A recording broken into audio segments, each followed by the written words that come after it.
பேரை கரெக்டாக சொல்லிட்டீங்கன்னா உங்களுக்கு இந்த கல்கோடா மீன் ஃப்ரீ. இந்த மீன் பேரை கரெக்டாக சொன்னீங்கன்னா உங்களுக்கு இந்த கல்கோடா மீன் ஃப்ரீ. இந்த மீன் பேரை கரெக்டாக சொல்லிட்டீங்கன்னா உங்களுக்கு இந்த கல்கோடா மீன் ஃப்ரீ. அவங்களுக்கு சுத்தமாக தெரியாதா? அதனால் மிஞ்சி மிஞ்சி செருப்பு மீனுன்ற மாதிரி தோணுது. ஆனால் வேற ஏதோ பேர் மறந்து. செருப்பு மீனில் கிளி மீன் இது பேர் மறந்து. இந்த மீன் பேர் தெரியுமாண்ணா? அது பேர் தெரியும். கூட மீன் ஃப்ரீ. எனக்கு சங்கராவை தவிர வேறு எதுவுமே தெரியாது. இந்த மீன் பேர் தெரியாதாக்கா? லைட்டாக கெஸ் பண்ணுங்க. கெஸ் பண்ணி இந்த மீனை வீட்டுக்கு வாங்கி போய் செஞ்சு சாப்பிடலாம். தெரியாதா? நீங்கக்கா கையில் பிடிங்க. நீங்கள் இந்த மீன் பேர் கரெக்டாக சொல்றீங்க. உங்களுக்கு கல்கோடா மீன். புரியல? கிளிமூக்கு மீனா? கரெக்டா? கரெக்டுக்கா. எப்படி தெரிஞ்சது? பார்த்துங்க தெரியுமா மீன் பற்றிலாம்? தெரியும். இப்போதான் உள்ள கேட்டுட்டு வந்தோம். ஐயோ கேட்டு வந்துட்டீங்களா? இப்போதான் கேட்டுட்டு வந்து உட்காந்துருக்கோம். சரி ஓகேக்கா. கைஸ் அக்கா வந்து கிளி மீன் கரெக்டாக சொல்லிட்டாங்க. ஸோ டுடே டாஸ்க் வினர் நம்ம அக்கா தான். ஸோ அவங்களுக்கு நம்ம கல்கோடா மீனை கொடுத்துடலாம். இந்தாங்க வாங்கிங்க பண்ணுங்க. அக்கா இது எடுத்துன்னு போய் என்ன சமைச்சு சாப்பிடுவீங்கக்கா? ஃப்ரை பண்ணிடுவேன்ப்பா. என் பசங்க இது மாதிரி ஃப்ரை பண்ணி தான் நல்லா சாப்பிடுவாங்க. சாப்பிட்ருக்கீங்களா இந்த மீனை? இந்த மீன் சாப்பிட்டது இல்லை, இப்போதான் சாப்பிடுவோம். சூப்பராக இருக்கும். காசிமேட்டுக்கு வந்தால் இந்த மீனை மஸ்ட்டாக வாங்கி ட்ரை பண்ணுங்க சொன்னால் நீங்கள் எந்த மீனை சொல்லுவீங்கக்கா?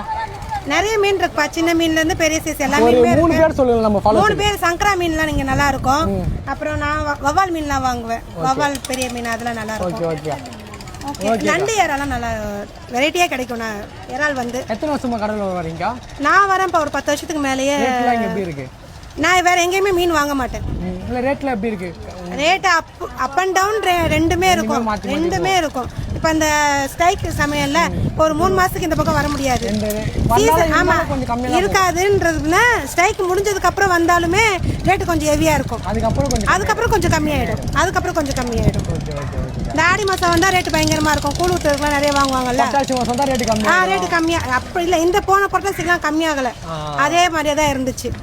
கொஞ்சம் பரவாயில்லாம இருந்துச்சு. ஆனா இப்போ கொஞ்சம் வர வர இங்கேயும் ரேட் அதிகமாக தான் இருக்கு. ரேட் எல்லாத்தோட ஒரு 300 ரூபாய்க்கு வாங்கிட்டு வந்தா கவர் ஃபுல்லா வாங்கிட்டு போனது தான் இங்க எல்லாம். 300 ரூபாய்க்கு இங்க ஸ்டார்டிங்ல. இப்போ 500 ரூபாய் எடுத்துப்பா. 500 ரூபாய் அதே திருப்தியா வாங்குறதுன்னா 500 ரூபாய். டீசல் விலை எல்லாமே விலை ஏறுது. ஒரு முன்னாடி தான் 300 ரூபாய்க்கு திருப்தியா வாங்கிட்டு போனோம்.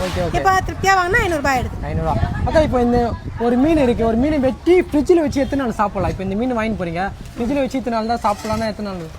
அதிகபட்சம் 1 நாள் 2 நாள் தான்ப்பா. அவ்வளோதான். ஏன்னா அவங்களே எத்தனை நாள் வச்சிருக்காங்கன்னு நமக்கு தெரியாது. அதனால மேக்ஸிமம் மீன் வாங்கிட்டு போனேன். குழம்புனா இன்னைக்கு வச்சு நாளைக்கு சாப்பிடுவோம். ஃப்ரை பண்ணுறதுக்குலாம் அன்னைக்கு முடிச்சிடுவோம். மாற்றி ரொம்ப நாளாக வச்சிருக்க மாட்டோம். சரி ஓகே. ஏன்னா அவங்களே போட்டில் வச்சு எத்தனை நாள் வைக்கிறாங்களோ, இங்கே எத்தனை நாள் வச்சிருக்காங்களோ, நம்ம கை செஞ்சு கொடுக்குறாங்களோ தெரியல. அதனால அந்த மாதிரி மோஸ்ட்லி வைக்காதீங்க. நாங்க வைக்க மாட்டோம். நீங்களும் வைக்காதீங்க சொல்றீங்க. ஆமா அக்கா சொல்றீங்க கேளுங்க. வாங்கினா அன்னைக்கே செஞ்சிருங்க. மோஸ்ட்லி ஒரு நாள் அதிகபட்சம் ஒரு நாள் வச்சிருங்க. ஒரு நாள் மறுநாள் அவ்வளவுதான். குழம்பா இருந்தா மறுநாள் வச்சு ஃப்ரீசர்ல வச்சு வறுத்து சாப்பிடுறதுனா அவாய்ட் பண்ணிக்கோங்க. ஓகேக்கா. ரொம்ப நன்றி. எங்க டைம் ஸ்பெண்ட் பண்ணதால. இல்ல நான் 10 வருஷமா வரேன். எனக்கு இந்த மாதிரி யாரும் கொடுக்க ஃபர்ஸ்ட் டைம் இது வந்து. அப்படிங்களா? ஆமா. இன்னைக்கு வந்து வரணும்னு இல்ல, சரி பார்க்கலாம் அப்படினு வந்தோம். உங்களுக்கு கொடுக்கணும்னு சொல்லி அனுப்பிச்சு விட்டுருக்காரு. இன்னைக்கு மகாவீர் ஜெயந்தி. இன்னைக்கு லீவு வீட்ல. நான் வந்து வர்க்கிங் வுமன். லீவுன்றதா சரி வந்து பார்க்கலாம். மோஸ்ட்லி எறா வாங்க தான் வந்தேன். ஏதோ ஆமா டெய்லி ஒரு வீடியோ நாங்க போட்டுருவோங்க. டெய்லி ஒரு நாளுக்கு மீன் கொடுத்துருவோம். ஓகே ரொம்ப தேங்க்ஸ்ப்பா. ஓகே ரொம்ப நன்றி. எங்க வீடு டென்ஷன் ரொம்ப நன்றிக்கா. சாப்பிட்டு காசிமேடு மீனவன் கவின் இன்ஸ்டாகிராம் பேஜ் இருக்கு. அதுல போய் சாப்பிட்டு எப்படி சொல்லுங்க. ஓகே ஓகேப்பா. தேங்க்ஸ்.